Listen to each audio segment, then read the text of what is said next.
Bonjour et bienvenue à Dakar, bienvenue pour une interview France 24 et Radio France Internationale avec le président de la République du Sénégal, M. Macky Sall. Monsieur le Président, bonjour. Bonjour Marc, bonjour Charlotte. Donc avec moi pour vous interviewer, Charlotte Idrac de RFI. Bonjour Monsieur le Président. Bonjour Charlotte. Monsieur le Président, vous vous apprêtez à prendre la présidence tournante de l'Union africaine. Lors du forum sur la paix et la sécurité qui vient de se tenir ici à Dakar, le président de la Commission de l'Union africaine a eu des mots sombres. Il a affirmé que l'heure est grave, très grave, que jamais l'Afrique n'a été tant menacée, que ce soit par le terrorisme, que ce soit par la déstabilisation, que ce soit par le recul de la démocratie. Est-ce que vous partagez ces inquiétudes ? Hélas, je partage ces inquiétudes, puisque le tableau, en effet, est sombre, bien que je reste optimiste pour l'avenir. Mais il était important d'attirer l'attention du monde entier sur ce qui se passe présentement sur notre continent. Au plan de la sécurité et de la lutte contre le terrorisme, le continent aujourd'hui est métastasé par des fronts ouverts, d'abord dans le Sahel, dans le bassin du lac Tchad, avec Boko Haram, dans la Corne de l'Afrique, en Centrafrique et même au Mozambique. Et plus grave, aujourd'hui, la lutte du Sahel est en train d'atteindre la côte océanique. Alors, si l'on considère donc les conflits intérieurs, les coups d'État, en Afrique de l'Ouest, nous avons deux pays qui ont été frappés, le Mali, la Guinée.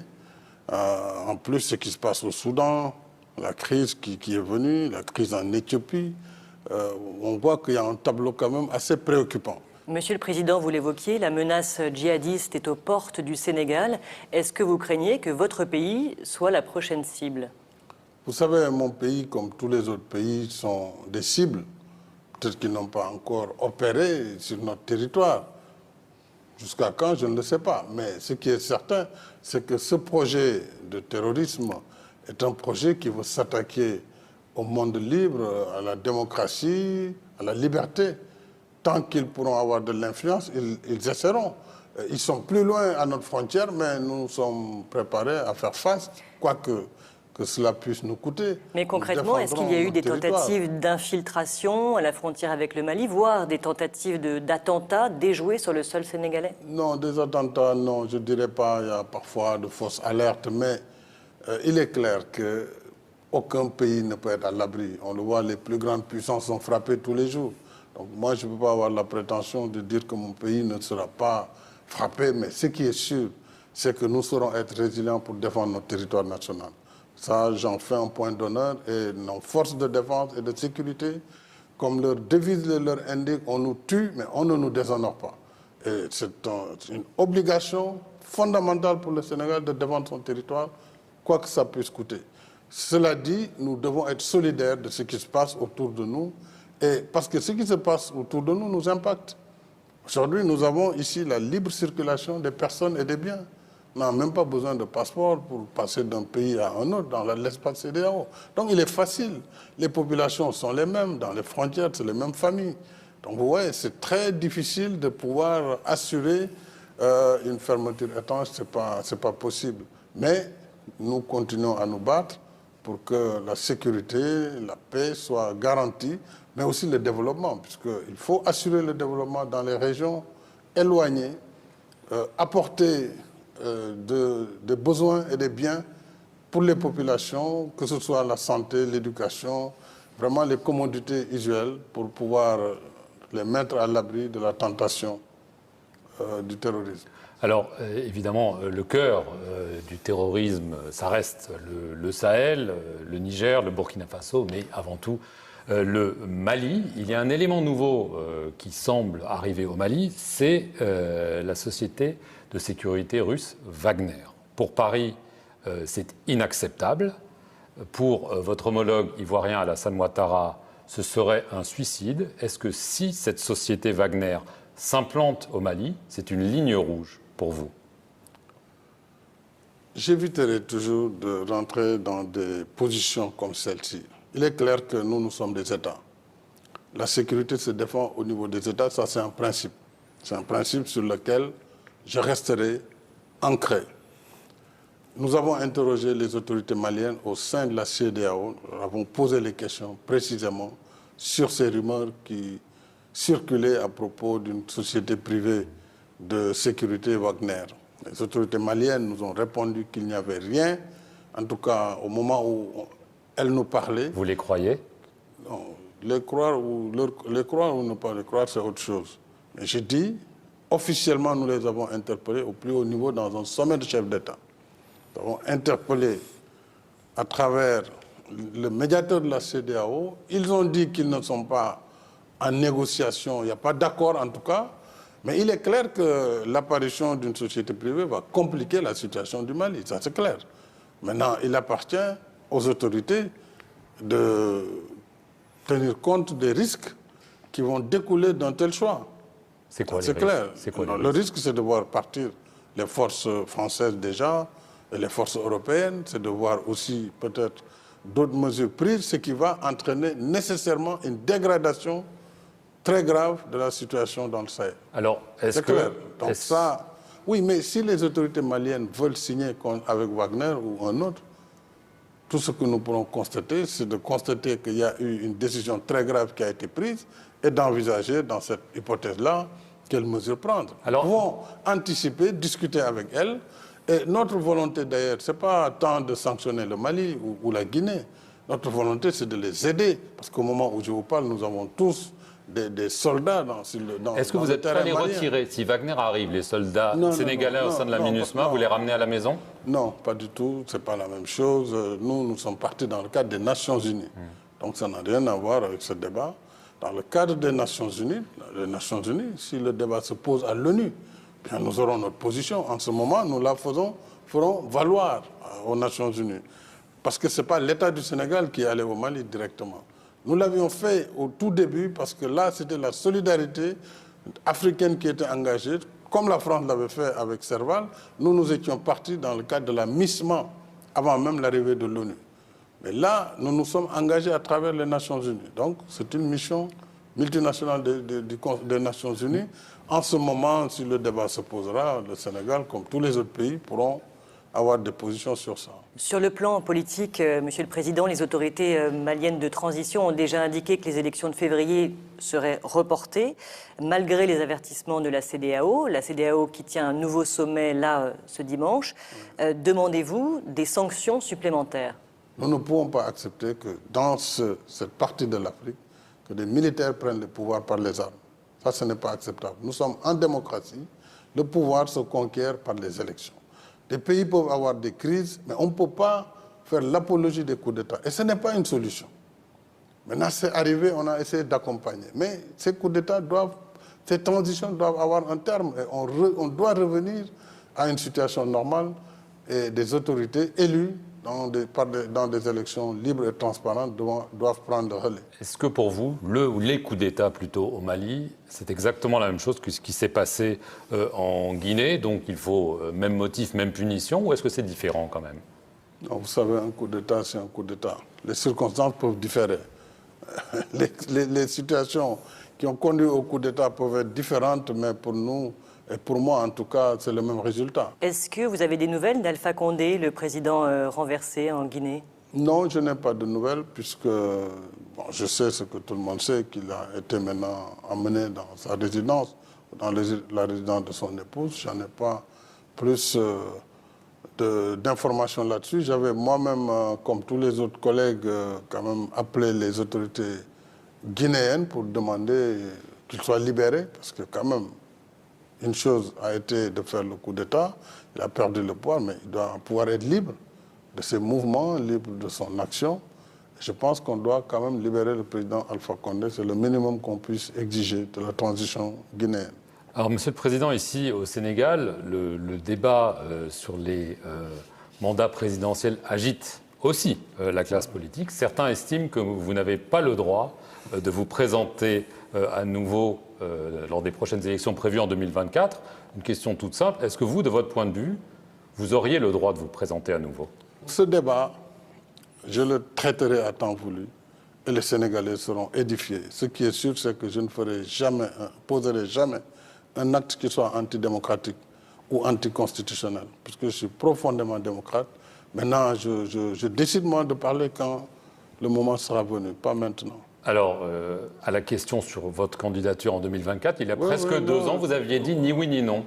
Non, Aujourd'hui, vous dites quoi? Non, attention, le ni oui ni non, il faut bien le comprendre. J'ai dit Alors, aux journalistes sénégalais, aux journalistes sénégalais qui me disaient pourquoi je ne veux pas répondre, je dis je ne veux pas répondre parce que si je dis oui, je veux être candidat, le débat va enfler, on ne va plus travailler. Donc il y aura de la matière pour les spécialistes de la manipulation, de l'agitation.